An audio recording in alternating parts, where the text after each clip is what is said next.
আমরা দেখলাম জামাতে ইসলামী চমৎকার একটা কথা বলেছেন। ওনারা বলেই দিয়েছেন যে আগামীতে জামাতে ইসলামী ক্ষমতায় যাবে, বাংলাদেশ জাতীয়তাবাদী দল বিএনপি বিরোধী দলে থাকবে।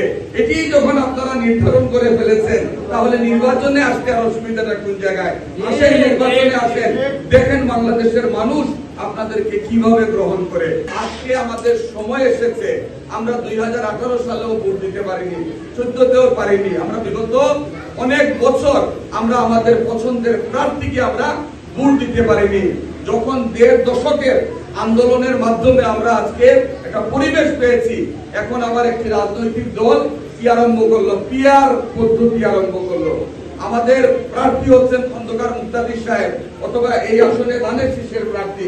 আমরা ভোট দেব একজনকে, এমপি হবে আরেকজন। এরকম পদ্ধতি কি আমরা চাই? চাই না। আপনারা যদি খেয়াল করেন তাহলে দেখবেন যে পৃথিবীর যে সমস্ত দেশে পিআর পদ্ধতির প্রচলন আছে, সেখানে অশান্তি ছাড়া আর কিছুই নাই। এই কিছুদিন আগে নেপালে যে ঘটনা ঘটেছে, সেখানে 17 বছরের মধ্যে 14 বার সরকার পরিবর্তন হয়েছে এই পিআর পদ্ধতির কারণে।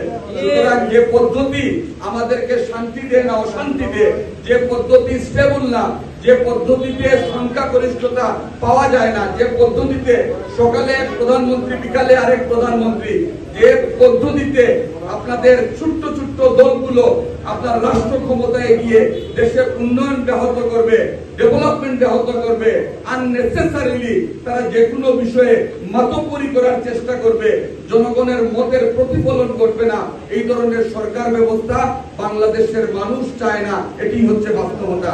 আজকে আমরা দেখলাম জামাতে ইসলামী চমৎকার একটা কথা বলেছেন। ওনারা বলেই দিয়েছেন যে আগামীতে জামাতে ইসলামী ক্ষমতায় যাবে, বাংলাদেশ জাতীয়তাবাদী দল বিএনপি বিরোধী দলে থাকবে। এটি যখন আপনারা নির্ধারণ করে ফেলেছেন, তাহলে নির্বাচনে আসতে আর অসুবিধাটা কোন জায়গায়? আসেন নির্বাচনে আসেন, দেখেন বাংলাদেশের মানুষ আপনাদেরকে কিভাবে গ্রহণ করে।